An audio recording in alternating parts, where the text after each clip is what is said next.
Îles Éparses, la suite des négociations dépendra de la situation sanitaire. La suite des négociations de la commission franco-malgache en charge de trouver un accord sur l'avenir des îles Éparses dépendra de l'évolution de la situation sanitaire liée à la pandémie de Covid-19. L'ambassadeur de France, son Excellence M. Christophe Bouchard, l'a annoncé ce matin à l'issue de sa rencontre avec le président du Sénat, Herman Razafmayev, au palais d'Anouskil. L'ensemble des sujets, et sur ce sujet-là comme sur les autres, l'important, et je crois que nous sommes tombés d'accord là-dessus, c'est d'avoir un dialogue. Comme on l'a dit, entre la France et Madagascar, c'est une vieille relation. Il peut y avoir des sujets, il y a d'ailleurs surtout des sujets sur lesquels nous travaillons ensemble, nous sommes d'accord, et puis il peut y avoir des sujets de désaccord, et dans ce cas-là, on en discute.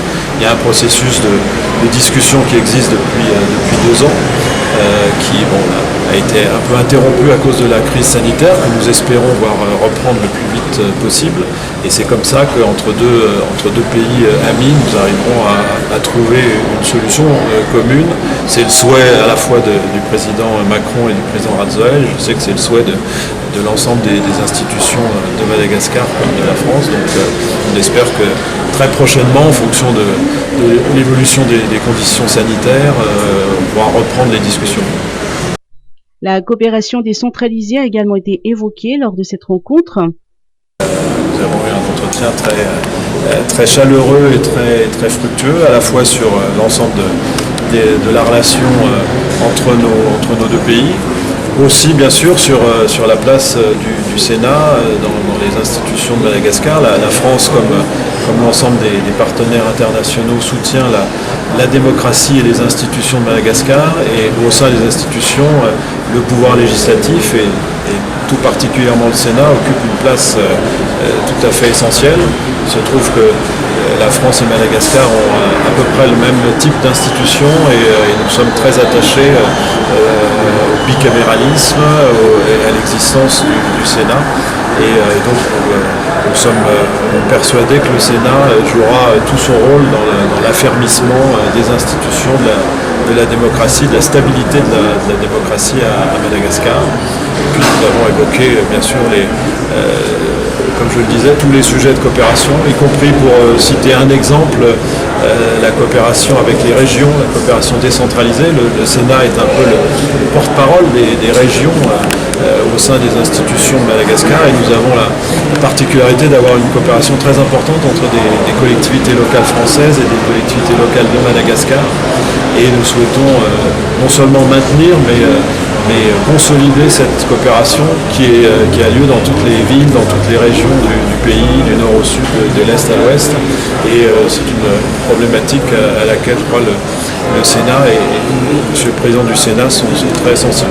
La rencontre de ce matin a également permis de discuter de la façon de renforcer la coopération bilatérale entre les parlements français et malgaches. Vol d'aide au retour, vol pour la Réunion programmé demain. Dans un contexte de mesures sanitaires strictes motivées par la lutte contre la propagation du coronavirus, l'ambassade de France et BCD Travel organisent un vol d'aide au retour au départ d'Antananarivo via destination de la Réunion. Le vol est opéré par Air Austral et s'effectuera uniquement sous réserve de l'autorisation de l'ACM et des autorités malgaches, selon le communiqué de l'ambassade de France. L'ambassade rappelle par ailleurs que tout déplacement international est totalement et strictement déconseillé jusqu'à nouvel ordre. Toutefois, les déplacements sont autorisés pour motif impérieux. Dans ce cas, il convient de respecter les mesures contraignantes imposées à l'entrée du territoire français. Sécurisation des données de l'armée, don de matériel de 195 millions d'ariages de la France. Dans le cadre du projet d'appui au commandement et à l'organisation des armées, la France a fait don de matériel informatique d'une valeur de 195 millions d'ariages à l'état-major des armées de Madagascar. Il s'agit notamment de 25 ordinateurs fixes, 25 onduleurs, 2 imprimantes réseau, un serveur et des accessoires et fournitures diverses pour monter le réseau et la fibre optique avec licence d'utilisation. L'objectif est de mettre en place un réseau intranet qui permettra aux armées malgaches d'échanger via des adresses sécurisées, de stocker des données, de fluidifier les échanges. Par ces actions, la France entend renforcer son soutien à l'armée malgache pour sécuriser et stocker ses données.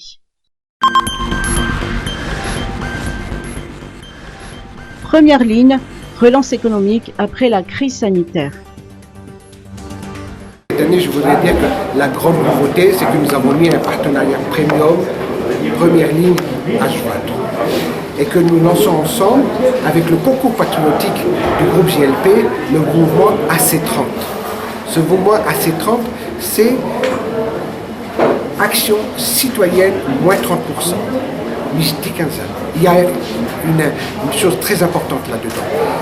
C'est que on sait qu'il y a une tendance inflationniste, et on le voit, ça pèse également sur l'ARIA, qui peut impacter les ressources des ménages à Madagascar. Et donc, en lançant cette action moins 30%, nous souhaitons faire en sorte qu'on puisse redonner du pouvoir d'achat et une possibilité à l'ensemble de l'entrepreneuriat à Madagascar de s'inscrire dans une politique de redémarrage économique. Et ce redémarrage économique sera chaque fois marqué à travers nos événements économiques où nous allons développer de nouveaux services également, notamment le e-salon, qui est notre empreinte digitale à travers les réseaux sociaux et qui sera un véritable outil de promotion de l'entreprise à Madagascar et en même temps notre visibilité à l'international. C'est-à-dire que nous sommes très préoccupés par la question du branding Madagascar et le branding Madagascar ne va pas se construire tout seul comme ça. Et donc, de notre point de vue, nous enregistrons avec une grande satisfaction les engagements dans le domaine de son agenda social du président de la République.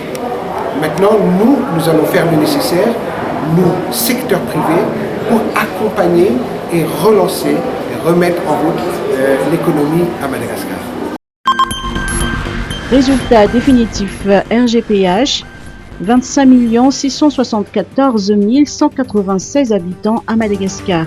La communication des résultats définitifs du 3e recensement général de la population et de l'habitation s'est tenue hier à Nous sous la conduite du Premier ministre avec l'appui technique du FNUAP et de la Banque mondiale.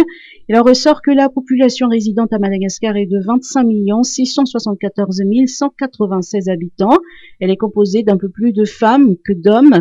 33 276 étrangers résidant à Madagascar ont été recensés, soit 0,1% de la population totale. Le Premier ministre a mis en relief l'importance de ces statistiques. De 1993 à 2018, la population de Madagascar a connu une croissance annuelle moyenne de 3,01%, représentant 368 123 personnes par an. À ce rythme, Madagascar verrait sa population doubler en 23 ans. Avec un âge médian de 18 ans, la population malgache se caractérise par sa jeunesse. Les préparatifs du RGPH ont commencé dès 2015, a rappelé Rumalai Mande Isaura Zefania, directeur général de l'INSTAT. Football malgache, secteur politisé selon Romain Molina. Dans une vidéo qui est vite devenue virale, le youtubeur Romain Molina dénonce la politisation du football malgache. Il met en lumière des règlements politiques, des joueurs sommés de payer pour intégrer la sélection et des dettes par centaines de milliers d'euros. Il a intitulé la vidéo « Micmac à Madagascar, foot politique et la bande à Dupuis » et fait le tour d'horizon de tout ce qui mine le football malgache.